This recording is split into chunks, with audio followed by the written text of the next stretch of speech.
ये टाटा टाइगर, इसका engine compartment से नॉइज़ था।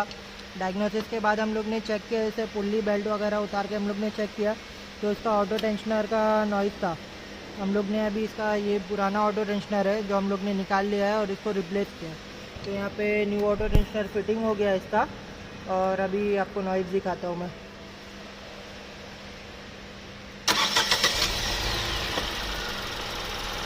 अभी इसका इंजन साउंड बिल्कुल नॉर्मल है, साइलेंट है गाड़ी।